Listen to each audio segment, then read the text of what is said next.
इंसान अपने हर दिन के जीवन में नए कर्म इकट्ठे करता रहता है, तो फिर क्या वह इस कर्म से कभी मुक्त ही नहीं हो सकता? आज के इस वीडियो में हम इस उलझन का हल बता रहे हैं कि कैसे आप अपने कर्मों से मुक्ति पा सकते हैं। आप में से ज्यादातर लोग जो इसी संस्कृति में पले बढ़े होंगे, उन्होंने कर्म के बारे में काफी कुछ सुना होगा। फिर भी यह सवाल मन में रह जाता है कि कर्म व क्रियाकलापों या कार्य कारण के इस अंतहीन चक्र से बाहर कैसे निकला जाए। क्या कुछ ऐसे क्रियाकलाप हैं जो मुक्ति के मार्ग पर दूसरी गतिविधियों की तुलना में ज्यादा सहायक होते हैं? दरअसल किसी भी तरह की कोई भी गतिविधि का नहीं होना ही सबसे अच्छा है। न शरीर में न दिमाग में किसी तरह की कोई हलचल हो न हो। लेकिन कितने लोग ऐसा कर पाने के काबिल हैं? लोगों को जीवन में अपनी स्थिति के बारे में शिकायत करते हुए सुनना काफी आम है। कोई इस तरह के विस्फोटों को यह कहकर सांत्वना देता है, यह हमारा कर्म है, हम इससे बच नहीं सकते। कर्म दुनिया भर में एक सर्वमान्य शब्द है। हर जगह लोग तुरंत इसे सनातन धर्म से जोड़ते हैं और घोषणा करते हैं कि कोई भी इससे बच नहीं सकता है। लेकिन इससे बचने के कई तरीके हैं। कर्म क्या है? यह पिछले जीवन में किसी के कर्मों के बही खाते के अलावा और कुछ नहीं है। इस दुनिया में अच्छे और बुरे दोनों तरह के काम करना मानव स्वभाव है। जहां अच्छे कर्म हमें अगले जन्म में समृद्धि का बोनस दिलाते हैं, वहीं हमने दूसरों के साथ जो गलत काम किए हैं वे अगले जन्म में हमारे जीवन से जुड़ जाएंगे। जैसा कि भगवान कृष्ण भगवद गीता में कहते हैं, इस जन्म में व्यक्ति को केवल वही मिलेगा जो उसे प्राप्त करने के लिए निर्धारित किया गया है। कोई कर्म के प्रभाव को कैसे कम कर सकता है? ऐसा 3 तरीकों से किया जा सकता है। पहला है भक्ति करना, हर दिन भगवान के बारे में सोचना, प्रार्थना करना, प्रसाद चढ़ाना और पूजा स्थलों पर जाना। इसके बाद पूर्वजों को श्रद्धांजलि दें और अंत में परिवार के बुजुर्गों का ध्यान रखें। ऐसा करने से व्यक्ति अपने पिछले जन्म के बुरे कर्मों के प्रभाव को कुछ हद तक कम कर सकता है, जैसे हम रेनकोट पहनकर बारिश से खुद को बचाते हैं। व्यक्ति को यह याद रखना चाहिए कि देवता भी आपके कर्मों की कमी को पूरी तरह से समाप्त नहीं कर सकते हैं। देवी पार्वती ने एक बार शिव से एक गरीब कॉटन कैंडी विक्रेता की हालत सुधारने की प्रार्थना की, क्योंकि वह अपने वर्तमान जन्म में एक ईमानदार व्यक्ति थे। शिव ने खेल खेल में उसे दिखाया कि वह कितनी गलत थी। शिव ने कैंडी विक्रेता के रास्ते में आभूषण का एक महंगा टुकड़ा रखने की व्यवस्था की। हालांकि कर्ज के बोझ से दबे उस गरीब आदमी को अचानक आश्चर्य हुआ कि अगर वह बीमार पड़ जाए या उसकी आंखों की रोशनी चली जाए तो भी वह आजीविका कैसे कमाएगा। अपनी आजीविका के लिए लड़ने के लिए दृढ़ संकल्पित होकर वह सामान्य रास्ते पर चल पड़ा। उसकी आंखें मजबूती से बंद हो गईं, बिना आभूषणों को साफ साफ देखे। कुछ मीटर की दूरी पर उसने अपनी आंखें खोलीं और अपनी आजीविका कमाने की क्षमता पर खुश था, भले ही वह अंधा हो गया हो। बेहतर जीवन और उसके बाद के जीवन के लिए अपना कर्तव्य निभाएं और सदाचारपूर्ण जीवन जिएं।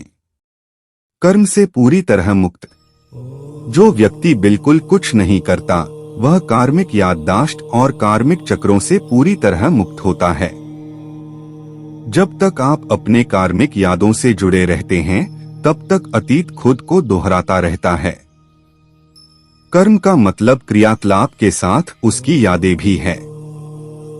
जब तक आप अपनी यादों के शासन में रहेंगे, तब तक ये आपको कुछ न कुछ करने के लिए मजबूर करती रहेंगी।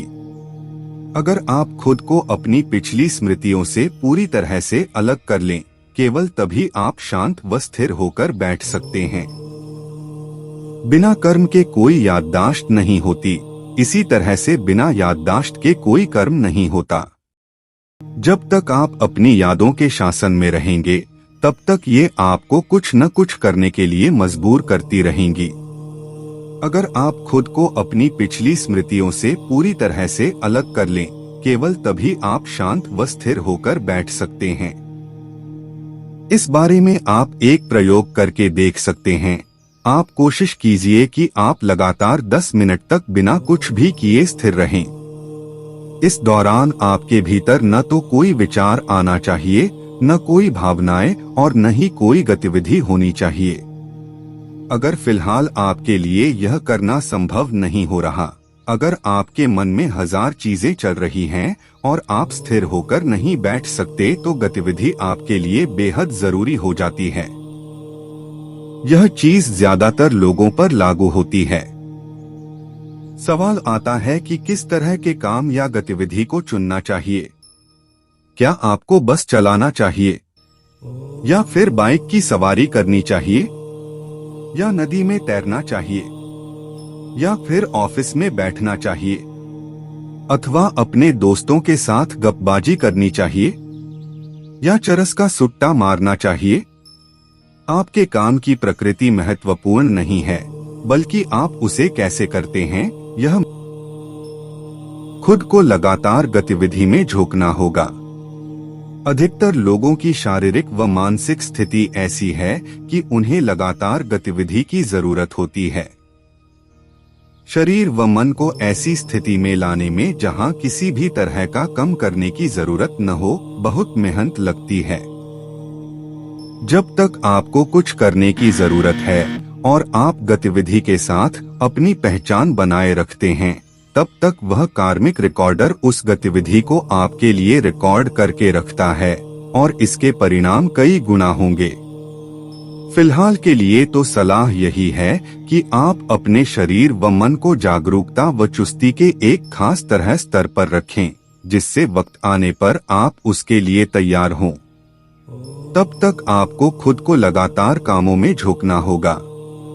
सबसे महत्वपूर्ण चीज है कि आपको खुद को बीच में कोई ब्रेक नहीं देना होगा, और वह गतिविधि आपके अपने लिए नहीं होनी चाहिए।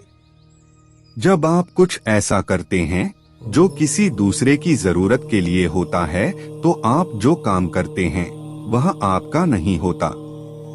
उससे आपको कुछ नहीं मिलता और न ही कुछ दिखाने के लिए होता है।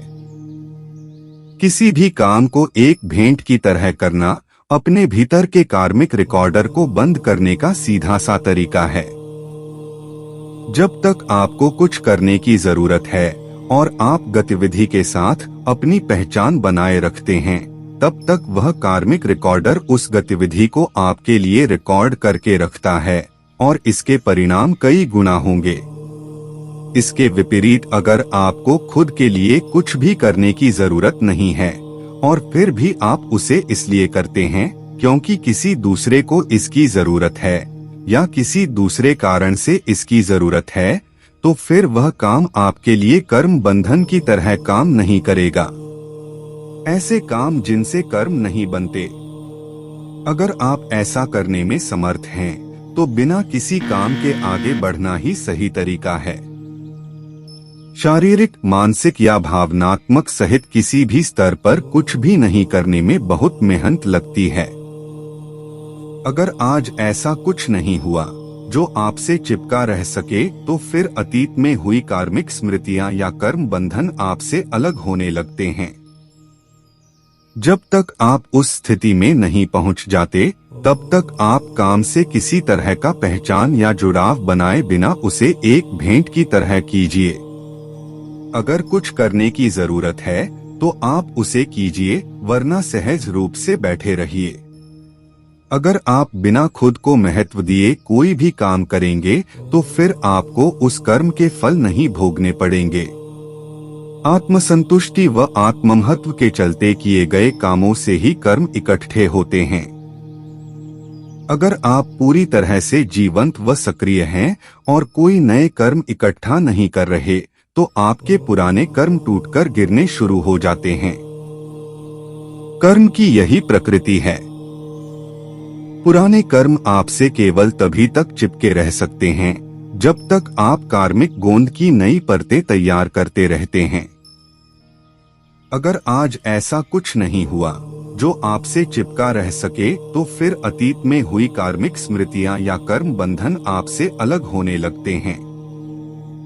अगर आप हर काम को एक समर्पण या भेंट की तरह करते हैं, तो फिर आपके कर्म बंधन धीरे धीरे खुलने शुरू हो जाते हैं। जब तक आप कुछ भी न करने की स्थिति तक नहीं पहुंच जाते, तब तक आप चाहे जो कुछ भी करें, उसे अपने भीतर एक समर्पण या भेंट के तौर पर करें। अर्पण की भीतरी स्थिति में आपको कृपा मिलनी शुरू हो जाएगी।